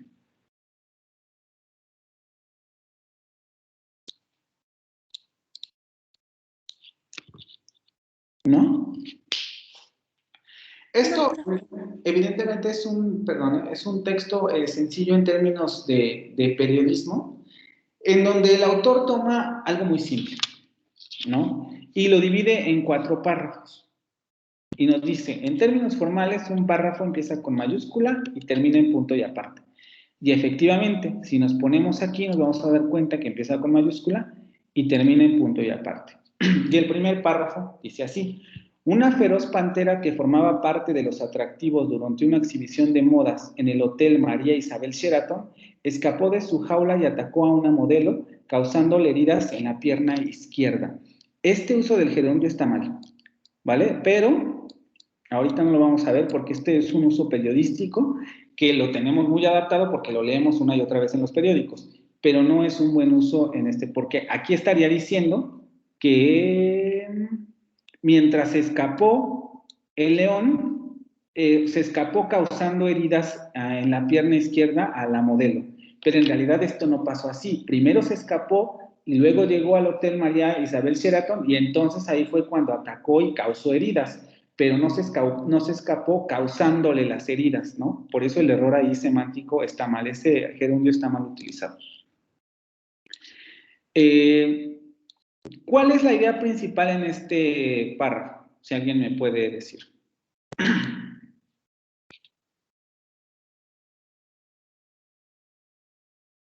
¿Que la pantera se escapó? Exactamente, eso es todo. Una feroz pantera se escapó. Todo lo demás son ideas secundarias que están elaboradas como oraciones subordinadas. Primero nos indica que la feroz pantera formaba parte de los atractivos durante una exhibición de modas en el Hotel María Sheraton. Y todo esto es una oración subordinada adjetiva. Porque está modificando a la feroz pantera. Esa oración subordinada adjetiva nos está diciendo dónde estaba el león, formaba parte de los atractivos durante una exhibición de modas, y qué estaba haciendo el león, perdón, y además, en dónde estaba. Estaba en el Hotel María Sheraton, y además formaba parte de estos atractivos durante la exhibición de modas. Y esa feroz pantera fue la que se escapó. Y además atacó a una modelo, que sería otra oración. Aquí también tendríamos dos oraciones principales porque está coordinada, pero vamos a dejarlo en que es una oración secundaria. Y después tendríamos una subordinada, que otra vez repito, está mal subordinada porque aquí no se utilizaría el gerundio, pero tenemos otra subordinada que nos habla de qué es lo que pasó. Se escapó, y cuando se escapó, comenzó, nos imaginamos, ¿no? Comenzó a vagar o estaba por ahí, de repente se cruzó la modelo y la atacó. Y entonces cuando la atacó, le causó las heridas en la pierna izquierda. Y esta es la idea, otra de la idea secundaria. Vean cómo la oración principal está apoyada por las oraciones subordinadas. Y aquí la subordinación no necesita, o por lo menos en términos de signos de puntuación, no necesita utilizar el punto y coma, perdón, el punto y seguido, solamente utiliza aquí una coma, pero porque está subordinando adecuadamente. Hay que aprender, por eso les digo, es tan importante manejar sintaxis, porque si no sabemos subordinar adecuadamente, no sabemos formular adecuadamente una estructura sintáctica, el texto se nos va de las manos, ¿vale? Entonces, ¿aquí queda alguna duda con relación a esto? Una idea central que aporta la unidad al párrafo, la feroz pantera se escapó y atacó a una modelo, y luego las oraciones subordinadas que apoyan esa idea principal. ¿Hasta aquí todo bien?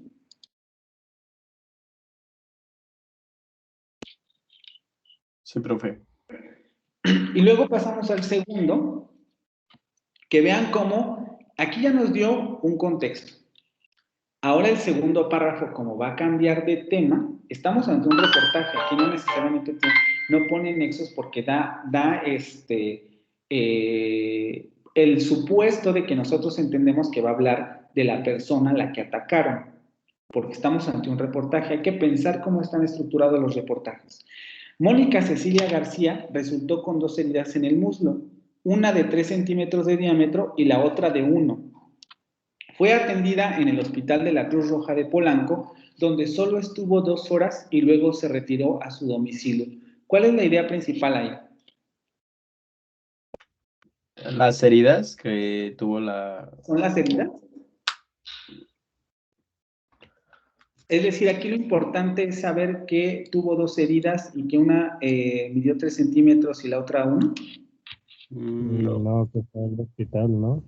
La oración principal es que la llevaron al hospital.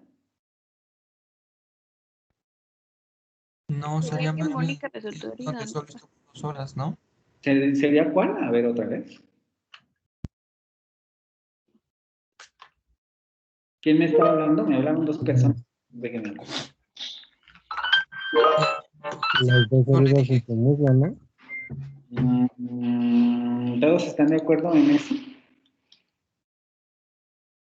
Yo pensaría que fue en el que estuvo solo 2 horas en el hospital. La gravedad de la situación, el estado de ella. Seguro. Recuerden que la idea principal generalmente está expresada de manera explícita y es muy evidente a lo que se refiere. Y un poco las ideas principales se derivan siempre de ideas secundarias de los párrafos precedentes. ¿Cuáles? Podría ser que fue herido en el muslo, ¿no? Exactamente. Más que fue herida en el muslo, lo que interesa es que Mónica Cecilia García, porque además nos da el nombre de la modelo. Aquí la modelo nos lo pone como idea secundaria. Luego especifica, esta modelo fue Mónica García Cecilia y ella fue la que resultó herida. Nos da el número, pero nos dice, ella fue la que resultó herida. Y vean cómo después se pone a describir las heridas como ideas secundarias. Tiene 2 heridas, una de ellas tiene 3 centímetros de diámetro y la otra tiene 1 centímetro de diámetro. Lo está haciendo con una frase nominal también y está solamente describiendo las heridas. Es una idea secundaria que está apoyando a la idea principal y como consecuencia, como una idea secundaria, nos va a decir, fue atendida en el hospital de la Cruz Roja de Polanco, porque la hirieron, ni modo que se iba a quedar ahí tirada, y entonces fue atendida en el hospital de la Cruz Roja de Polanco, donde solo estuvo 2 horas y luego se retiró a su domicilio. Otra idea secundaria que apoya la primera, solo que nos está dando más contexto. Bueno, Mónica Cecilia García no se quedó tirada en el Hotel Sheraton, sino que llegó la Cruz Roja, la agarró, se la llevó y la atendió durante 2 horas porque le tenía que sanar las heridas en el muslo. Y luego se fue a su domicilio. Y son ideas secundarias. Vean cómo incluso cuando hace el cambio de tema, esto es lo que yo les digo, porque tampoco en sus textos viene esto. Cuando hace el cambio de tema, pone un punto y seguido. Resultó con 2 heridas, una de 3 centímetros de diámetro y la otra de 1, punto y seguido. Voy a referirme a la misma persona, pero voy a cambiar de tema. Fue atendida en el hospital de la Cruz Roja de Polanco, donde solo estuvo 2 horas y luego se retiró a su domicilio. Se refiere al mismo hecho, pero está cambiando un poco de tema porque va a hablarnos de otra cosa que se relaciona con las 2 heridas. Y ocupa entonces el punto y seguido. Y tiene un párrafo con una idea central, ideas secundarias y otra idea secundaria, la segunda idea secundaria que está un poco focalizada porque lo pone en otra oración, pero que sigue apoyando a la idea principal. ¿Sí lo ven o no? Sí, profe. Las y lo demás, ¿todo bien?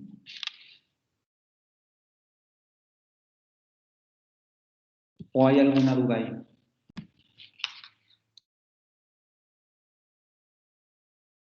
Todo bien, profe.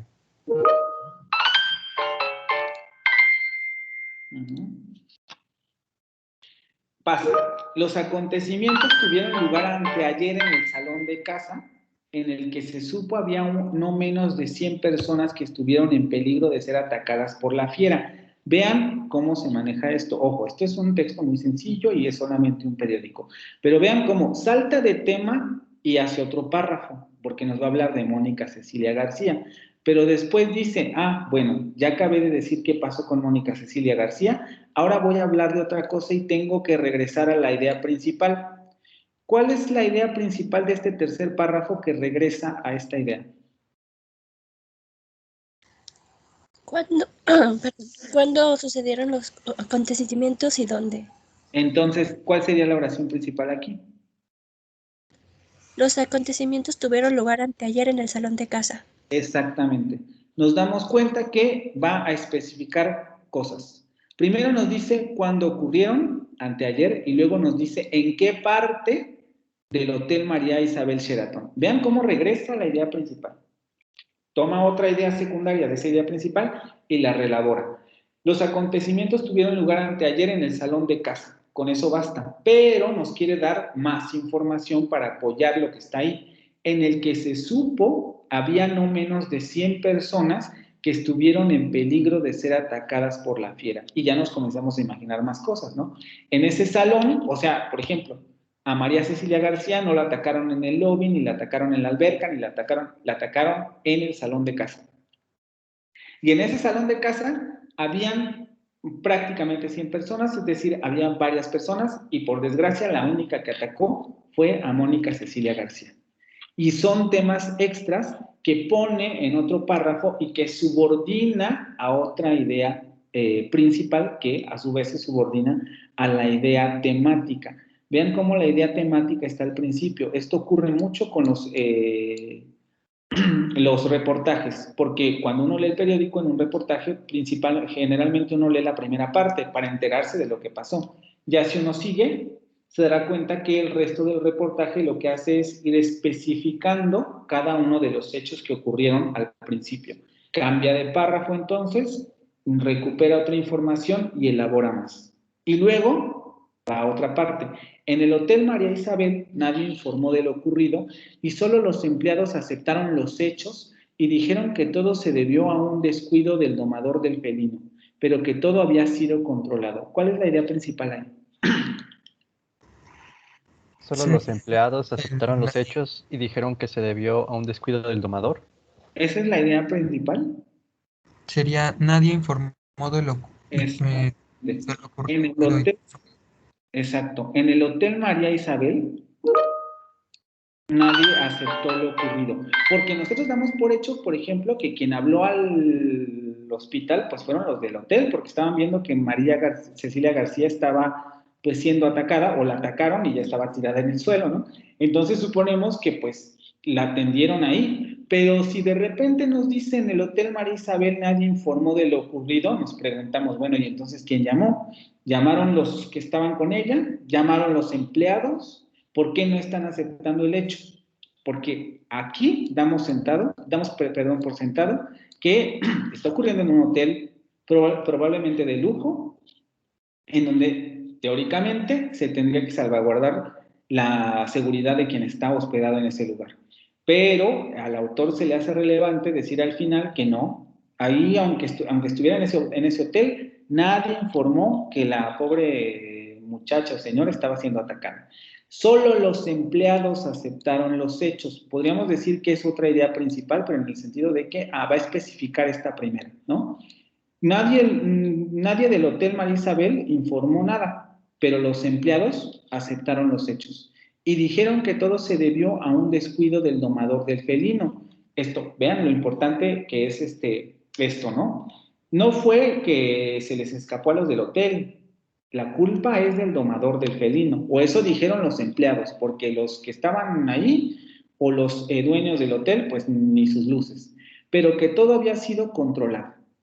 Y se acabó. Da información extra para apoyar este hecho, que no estaba en la idea principal, pero que se le hace importante mencionarlo, y además está finalizando su texto, porque aquí ya dio todo lo principal, solamente nos está dando un dato más.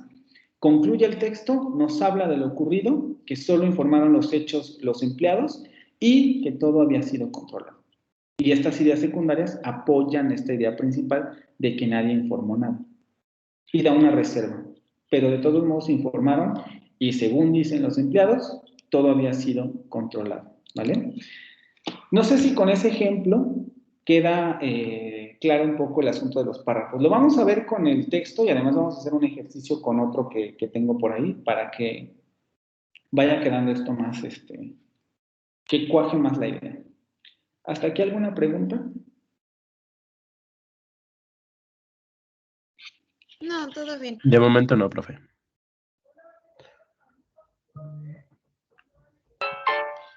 ¿No? Ok. Entonces, si ya no hay dudas, chicos, pues entonces nos vemos el martes. Descansen y pues nada, tengan buen fin de semana. ¿Vale? Muchas gracias, Nos vemos, profe. profe. Gracias, Bye. adiós. Hasta luego. Gracias, profe.